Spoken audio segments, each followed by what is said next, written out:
Quand cet employé de fast-food a commencé son service, elle n'imaginait pas à quel point sa journée allait basculer. Elle travaillait au drive ce lundi-là, entendant des sacs de burgers à la file de clients. Puis elle a entendu une voix dans le haut-parleur qui l'a immédiatement illuminée. C'était son père. Un grand sourire est apparu sur son visage, mais il n'a pas duré longtemps. Elle a reconnu la voix de son père instantanément. Il avait cette façon particulière de terminer ses phrases avec une intonation plus haute, quelque chose d'impossible à manquer. Stacy était confuse, car son père ne travaillait pas du tout dans le coin et il n'aimait pas vraiment la restauration rapide. Pourtant, quand il a commandé un burger et des frites via l'intercom, elle a souri, trouvant ça étrange mais agréable. Après avoir entendu sa voix, Stacy a préparé elle-même le repas. Quand il est arrivé au guichet, elle était déjà là, souriante et prête. Ce sourire a disparu aussitôt qu'elle a vu son visage. L'ancienne Ford cabossée de son père n'avait pas de vitres électriques, alors elle a attendu qu'il les baisse. Quand il l'a enfin fait, elle a vu des larmes sur ses joues. Il n'a d'abord rien dit. Il a pris le sac lentement et l'a posé sur le siège à côté de lui, visiblement incapable de parler. Stacy lui a doucement demandé ce qui n'allait pas. C'est à ce moment-là qu'il lui a dit qu'il quittait sa femme et sa fille.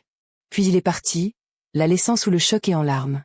Bouleversée, Stacy a immédiatement essayé de l'appeler, espérant entendre sa voix, mais l'appel est directement tombé sur la messagerie vocale.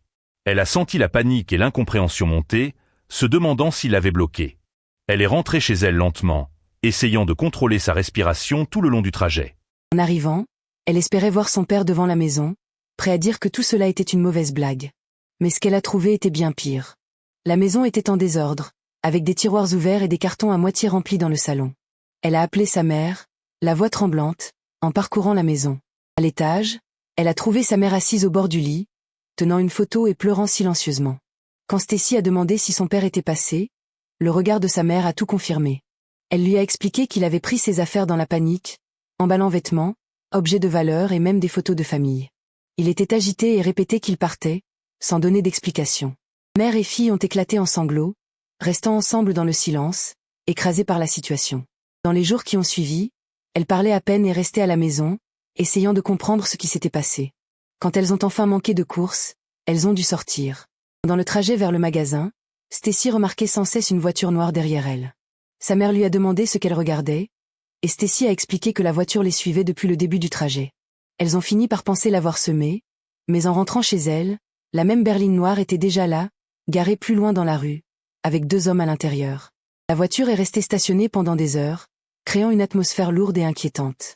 Stacy et sa mère ont essayé de contacter le frère du père pour obtenir des réponses. Au début, il a dit qu'il ne savait rien, mais il est devenu plus inquiet lorsqu'elles ont mentionné la voiture. Il leur a demandé si elles avaient vu la plaque d'immatriculation et a décidé de la vérifier dans une base de données. Après la recherche, son ton a complètement changé. Il semblait choqué et leur a demandé de venir immédiatement chez lui. Stacy et sa mère sont partis sans perdre de temps. Le frère du père, un homme qui avait consacré sa vie à la sécurité et à la discipline, avait l'air profondément inquiet en ouvrant la porte. Il les a rapidement fait entrer, leur demandant immédiatement si elles avaient été suivies. À l'intérieur, elles ont remarqué son ordinateur encore allumé, affichant un dossier avec un nom que Stacy n'avait jamais entendu auparavant, mais qui semblait clairement le troubler. Il regarda l'écran, puis elle. Stacy demanda nerveusement qui c'était. Larry expliqua que le nom appartenait à un homme lié à une entreprise impliquée dans des opérations de jeux illégales louches, reliées aux courses de chevaux, à des casinos douteux et à d'autres activités criminelles. Il ajouta que si cette voiture était liée à eux, alors il faisait face à quelque chose de grave. Larry précisa que la police connaissait ce groupe depuis des années et n'intervenait que pour des paris impliquant de grosses sommes. Il ouvrit ensuite plusieurs dossiers sur son ordinateur, et l'écran se remplit rapidement de rapports inquiétants. Escroquerie, violence et menaces. Puis il parla du passé de Mark. Il expliqua que Mark avait eu des difficultés depuis l'âge de 15 ans, se battant, allant clandestinement au champ de course et plaçant des paris. Ce qui avait commencé petit s'était transformé en un sérieux problème de jeu. À la fin, leur père avait remboursé les dettes de Mark. Larry dit que tout s'était calmé après ça, mais maintenant tout semblait trop familier. Stacy était choquée. Elle n'avait aucune idée que son père avait été impliqué dans quelque chose comme ça. L'idée qu'il ait pu traiter en secret avec des personnes dangereuses lui donnait la nausée. Le choc et la colère l'envahirent. Larry remarqua sa réaction et posa doucement une main sur son épaule, disant que leur père avait probablement porté beaucoup de honte, pensant pouvoir gérer la situation et qu'il était parti pour ne pas entraîner sa famille avec lui. Il ajouta qu'il les aimait et qu'il était probablement parti pour les protéger. Larry les emmena ensuite dans le garage et ouvrit un placard. À l'intérieur se trouvait une grande enveloppe teintée remplie d'une épaisse pile d'argent. La vue mit Stacy mal à l'aise, et elle demanda d'où venait cet argent. Larry expliqua qu'il l'avait mis de côté discrètement pendant des années, au cas où, avec l'intention de rembourser les bookmakers comme leur père l'avait fait auparavant. Il précisa que cela devait rester hors des circuits officiels, car passer par les autorités risquait de faire disparaître Mark à jamais. Stacy ressentit un certain soulagement en voyant qu'il y avait un plan qui pouvait ramener son père, mais elle s'inquiétait de savoir comment contacter ces gens. Larry lui répondit que ce type de personnes ne se contactait pas, ce sont eux qui vous contactent. Presque immédiatement après ces mots, le téléphone sonna. L'argent mis de côté par Larry suffisait à régler la situation, et tout se termina sans incident. Cependant, la question de la localisation de Mark restait entière.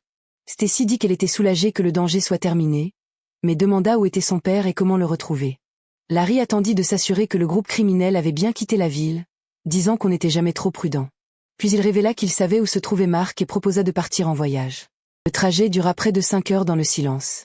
Lorsqu'ils arrivèrent dans une clairière au milieu de la forêt, une petite cabane apparut, et Mark se tenait dans l'embrasure de la porte. Son visage était couvert de larmes lorsqu'il sortit. Stacy courut vers lui la première, suivie de sa mère. Les retrouvailles furent très émouvantes, et même Larry essuya une larme. Larry dit à Mark que tout était terminé. Mark le serra fort dans ses bras, puis lui serra la main avec force, submergé d'émotion d'être de retour avec sa famille. Il déclara qu'il en avait fini avec cette vie et que cela ne se reproduirait plus. Quelques semaines plus tard, alors que la famille prenait le petit déjeuner ensemble, un événement inattendu se produisit. Une alerte d'information apparut à la télévision, montrant Larry en uniforme de police. Il expliqua à l'antenne qu'un important réseau de jeux illégaux venait enfin d'être démantelé après des années d'enquête. Stacy et ses parents regardaient, choqués, tandis que des images défilaient, et elle réalisa qu'ils avaient eux-mêmes été impliqués dans l'opération. Il devint clair que Larry avait porté une caméra cachée depuis le début. Il avait planifié dès le départ de recueillir des preuves et de faire tomber le réseau, et son plan avait fonctionné. Les arrestations avaient été effectuées, et la justice était enfin rendue. Larry regarda la caméra avec un message silencieux que Mark comprit. Mark dit doucement que c'était enfin terminé. Il avait déjà tourné le dos à cette vie, mais voir ces arrestations rendait tout réel, comme si le dernier poids venait d'être levé. Stacy l'enlaça, consciente que son passé douloureux était enfin derrière lui, et qu'il pouvait désormais se concentrer sur un avenir meilleur ensemble.